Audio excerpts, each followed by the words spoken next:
So இதில் பார்த்தீங்கன்னா உங்களுக்கு 21 ஸ்ட்ரைக்ஸை பேஸ் பண்ணி அடுத்த மணிலேருந்து சம் டிஸ்டன்ஸில் ஒரு 4-5 ஸ்ட்ரைக்கு மேலே கீழே எடுத்து உங்களுக்கு ஒரு சப்போர்ட் ரெசிஸ்டன்ஸ் சார்ட் ஒன்று உங்களுக்கு டிஸ்பிளே பண்ணியிருப்போம்.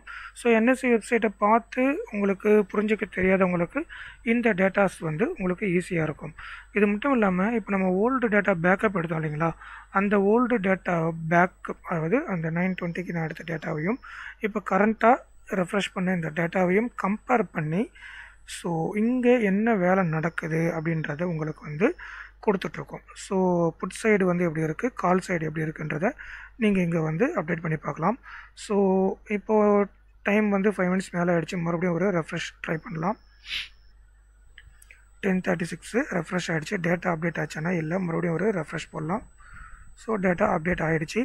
ஸோ இப்போது அந்த டைமிங்கை பேஸ் பண்ணி இப்போது இங்கே எந்த மாதிரி டேட்டாஸ் இருக்குது பார்த்தீங்கன்னா, ஸோ புட் சைடு வந்து பார்த்திங்கன்னா ஷார்ட் வந்து பில்டப் ஆகுது. So put side short buildup அப்படின்னும்பொழுது உங்களுக்கு மார்க்கெட் வந்து பார்த்திங்கன்னா மேலே போகிறதுக்கு வாய்ப்புகள் அதிகம். ஸோ இங்கே கால் சைடு ஷார்ட் பில்டப் அப்படின்னும்பொழுது மார்க்கெட்டு கீழே தள்ளுறாங்க.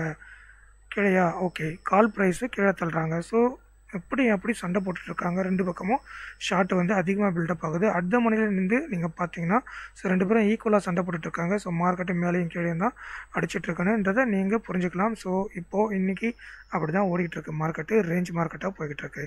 ஸோ அந்த ரேஞ்ச் மார்க்கெட் அப்படின்னா எதுக்குள்ளேருந்து எதுக்குள்ளே இருக்குன்னு பார்த்தீங்கன்னா ஆஸ் பர் டேட்டாவை பேஸ் பண்ணி உங்களுக்கு ஸோ இங்கேருந்து இங்கே பாருங்கள் மேக்ஸிமம் ஓஏ எங்கே இருக்குது, மேக்ஸிமம் சிஓஏ எங்கே இருக்குன்றதை பார்த்துக்கலாம். ஸோ மேக்ஸிமம் ஓஏ வந்து 22,500, மேக்ஸிமம் சிஓஏ 22,200 இருக்குது. ஸோ இங்கே பார்த்தீங்கன்னா மேக்ஸிமம் ஓஏ புட்டில் வந்து பார்த்திங்கன்னா 22,000, மேக்ஸிமம் சிஓஐ புட்டில் பார்த்திங்கன்னா அதே 22,000. ஸோ 22,000ன்றது ஒரு நல்ல ஸ்ட்ராங் சப்போர்ட்டாக இங்கே நிற்குது. ஸோ இங்கே பார்த்தீங்கன்னா மார்க்கெட்டை 22,000 கீழே தள்ள பார்க்குறாங்க. பட் புட்டில் இருக்கிறவங்க 22,000 மார்க்கெட்டை மேலே கொண்டு போக பார்க்குறாங்க. ஸோ இந்த மாதிரி ஃபிங்கர் டிப்பில் உங்களுக்கு எல்லா டேட்டாவையும் கொண்டு வந்து உங்களுக்கு சேர்க்கறது தான் இந்த எக்ஸல் ஷீட்டோட வேலை. ஸோ இதுதான் உங்களுக்கு வந்து ஆட்டோமேட்டிக்காக அப்டேட் ஆகிற மாதிரி. இதே ரெஃப்ரெஷில் போய்ட்டு ஆக்சுவலாக இங்கே பண்ண முடியாது, சாரி. இங்கே போய்ட்டு கனெக்ஷன் ப்ராப்பர்ட்டிஸில் இங்கே எவ்ரி 5 மினிட்ஸ்னு நீங்கள் வச்சுட்டிங்கன்னா 5ன்றது 6 மினிட்ஸ் வைங்க. ஏன்னா 2 டைம்ஸ் அப்புறமா நீங்கள் சேஞ்ச் பண்ணி பார்த்துக்கலாம். ஏன்னா எல்லாம் கேட்பாங்க எனக்கு உடனுக்குடனே வேணும். உடனுக்குடனே என்எஸ்சி வெப்சைட்டில் கூட அப்டேட் ஆகாது. அதுக்கு நீங்கள் ப்ரோக்கர் சைட்லேயே நீங்கள் பார்த்துட்டு போயிடலாம். ஸோ எவ்ரி 3 மினிட்ஸ்ன்றது 6 மினிட்ஸுக்கு நீங்கள் வச்சிங்கன்னா உங்களுக்கு கனெக்டிவிட்டி இஷ்யூ இல்லாமல் பார்த்துட்டு போகலாம். சரிங்களா? ஸோ ஒவ்வொரு 6 நிமிஷத்துக்கு ஒரு முறையும் இல்லை நீங்கள் மேனுவலாக பண்ணுறது என்னை பொறுத்த வரைக்கும் பெட்டர்.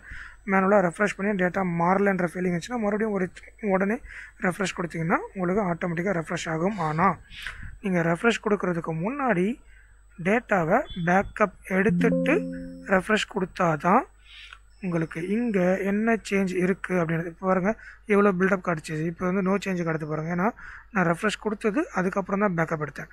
ஸோ ஓல்டு டேட்டாவும் நியூ டேட்டாவும் சேம்ன்றதால உங்களுக்கு நோ சேஞ்சுன்னு வந்துடுச்சு.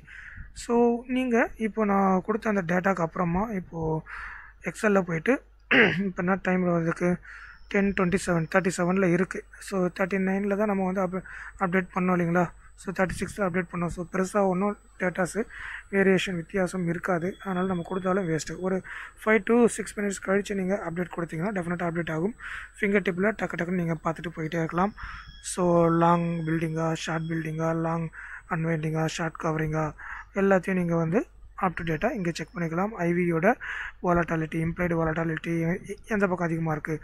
ஸோ ப்ளூ கலர்லாம் கால் இங்கே மேலே கொடுத்துருக்கேன் பாருங்கள். வாலட்டாலிட்டி சார்ட் அது கீழே பார்த்தீங்கன்னா ப்ளூ கலர்லாம் கால், இந்த ஒரு மாதிரி காஃபி கலர் அதெல்லாம் பார்த்தீங்கன்னா புட்டு. ஸோ புட் சைடு வாலட்டைல் வந்து அதிகமாக இருக்கும் அப்படின்ற மாதிரி காட்டுது.